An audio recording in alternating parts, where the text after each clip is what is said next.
Chapter 10. Zip 2. Palo Alto, 1995 to 1999. MapQuests. Some of the best innovations come from combining two previous innovations. The idea that Elon and Kimball had in early 1995, just as the web was starting to grow exponentially, was simple. Put a searchable directory of businesses online and combine it with map software that would give users directions to them. Not everyone saw the potential. When Kimball had a meeting at the Toronto Star, which published the yellow pages in that city, the president picked up a thick edition of the directory and threw it at him. "Do you honestly think you're ever going to replace this?" he asked. The brothers rented a tiny office in Palo Alto that had room for 2 desks and futons. For the first 6 months, they slept in the office and showered at the YMCA. Kimball, who would later become a chef and restaurateur, got an electric coil and cooked meals occasionally. But mainly they ate at Jack in the Box because it was cheap, open 24 hours, and just a block away. "I can still tell you every single menu item," Kimball says. "It's just seared into my brain." Elon became a fan of the teriyaki bowl. After a few months, they rented an unfurnished apartment that stayed that way. "All it had was 2 mattresses and lots of Cocoa Puffs boxes," says Tosca.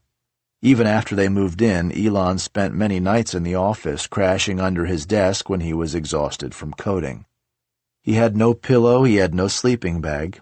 "I don't know how he did it," says Jim Ambros, an early employee. "Once in a while, if we had a customer meeting in the morning, I'd have to tell him to go home and shower." Navaid Farouk came from Toronto to work with them, but he soon found himself in fights with Musk. "If you want your friendship to last," his wife Nayam told him, "this is not for you." So he quit after 6 weeks. "I knew that I could either be working with him or be his friend, but not both, and the latter seemed more enjoyable."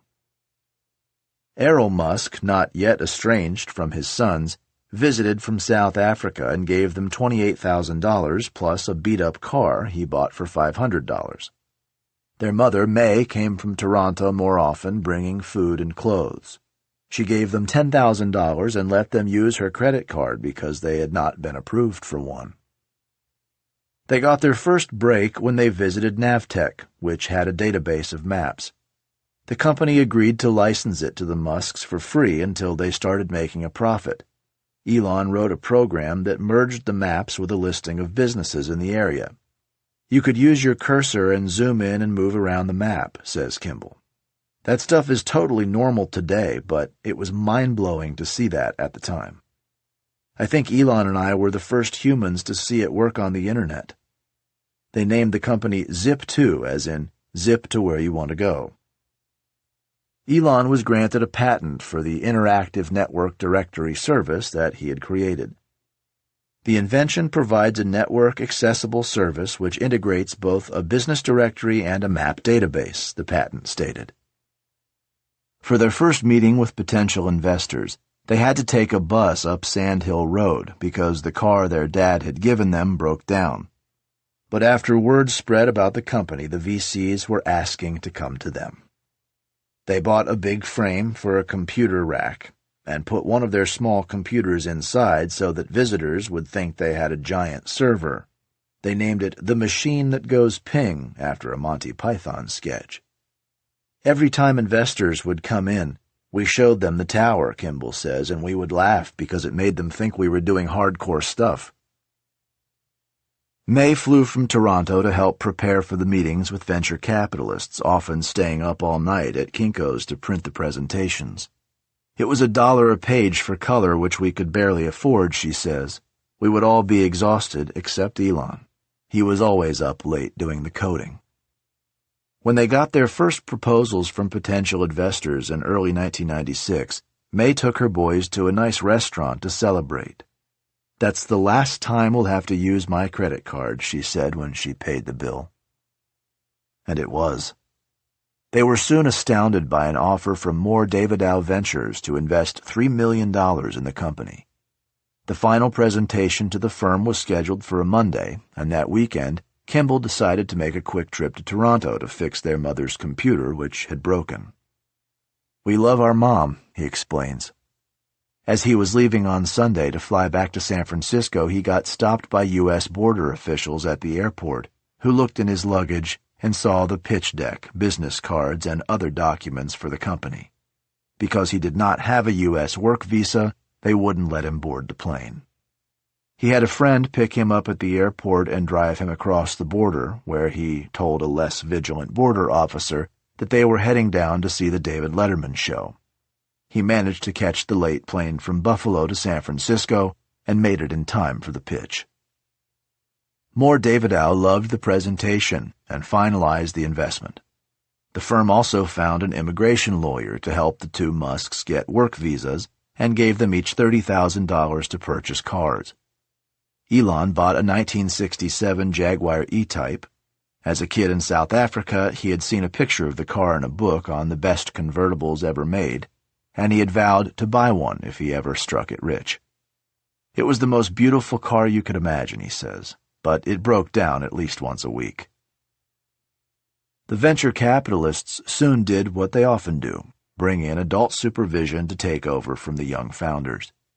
It had happened to Steve Jobs at Apple and to Larry Page and Sergey Brin at Google. Rich Sorkin, who had run business development for an audio equipment company, was made the CEO of Zip2. Elon was moved aside to Chief Technology Officer. At first, he thought the change would suit him. He could focus on building the product. But he learned a lesson.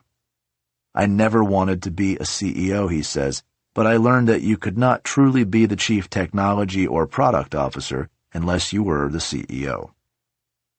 With the changes came a new strategy.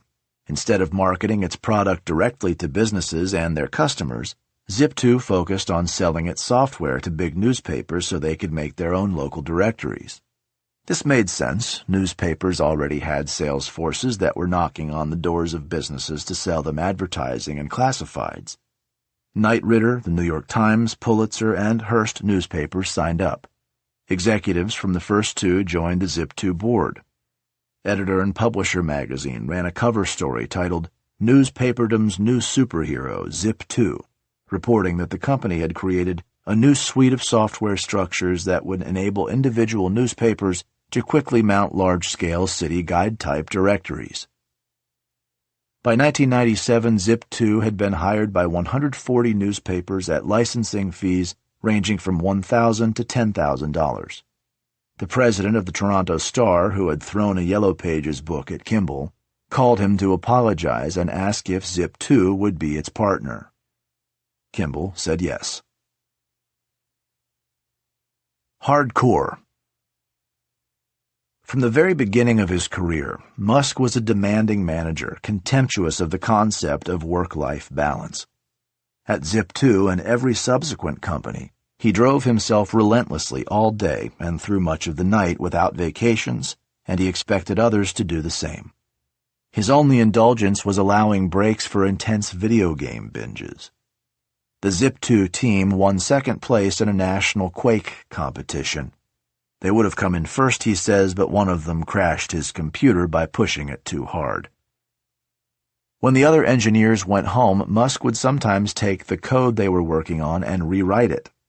With his weak empathy gene, he didn't realize or care that correcting someone publicly, or as he put it, fixing their fucking stupid code, was not a path to endearment. He had never been a captain of a sports team or the leader of a gang of friends, and he lacked an instinct for camaraderie. Like Steve Jobs, he genuinely did not care if he offended or intimidated the people he worked with, as long as he drove them to accomplish feats they thought were impossible. "It's not your job to make people on your team love you," he said at a SpaceX executive session years later. "In fact, that's counterproductive." He was toughest on Kimball. "I love my brother very much, but working with him was hard," Kimball says. Their disagreements often led to rolling on the office floor fights. They fought over major strategy, minor slights, and the name Zip2. Kimball and a marketing firm came up with it. Elon hated it. Growing up in South Africa, fighting was normal, Elon says. It was part of the culture. They had no private offices, just cubicles, so everyone had to watch. In one of their worst fights, they wrestled to the floor, and Elon seemed ready to punch Kimball in the face, so Kimball bit his hand and tore off a hunk of flesh. Elon had to go to the emergency room for stitches and a tetanus shot. When we had intense stress, we just didn't notice anyone else around us, says Kimball. He later admitted that Elon was right about Zip2. It was a shitty name. True product people have a compulsion to sell directly to consumers without middlemen muddying things up. Musk was that way. He became frustrated by Zip2's strategy of relegating itself to being an unbranded vendor to the newspaper industry. We wound up beholden to the papers, Musk said. He wanted to buy the domain name city.com and become a consumer destination again, competing with Yahoo and AOL. The investors were also having second thoughts about their strategy. City guides and internet directories were proliferating by the fall of 1998, and none had shown a profit. So CEO Rich Sorkin decided to merge with one of them, CitySearch, in the hope that together they could succeed. But when Musk met with the CEO of CitySearch, the man made him uneasy. With the help of Kimball and some of the engineers, Elon led a rebellion that scuttled the merger. He also demanded that he be made CEO again. Instead, the board removed him as chair and diminished his role. Great things will never happen with VCs or professional managers, Musk told Inc. magazine. They don't have the creativity or the insight. One of the more Davidow partners, Derek Proudian, was installed as interim CEO and tasked with selling the company. This is your first company, he told Musk. Let's find an acquirer and make some money so you can do your second, third, and fourth company. The Millionaire. In January 1999, less than 4 years after Elon and Kimball launched Zip2, Proudian called them into his office and told them that Compaq Computer, which was seeking to juice up its Alta Vista search engine, had offered $307 million in cash. The brothers had split their 12% ownership stake 60-40, so Elon, at age 27, walked away with $22 million and Kimball with $15 million. Elon was astonished when the check arrived at his apartment. My bank account went from like $5,000 to $22,005,000, he says. The Musks gave their father $300,000 out of the proceeds and their mother $1 million. Elon bought an 1,800-square-foot condo and splurged on what for him was the ultimate indulgence, a $1 million McLaren F1 sports car, the fastest production car in existence. He agreed to allow CNN to film him taking delivery. Just 3 years ago, I was showering at the Y and sleeping on the office floor, and now I've got $1 million car, he said as he hopped around in the street while the car was unloaded from a truck.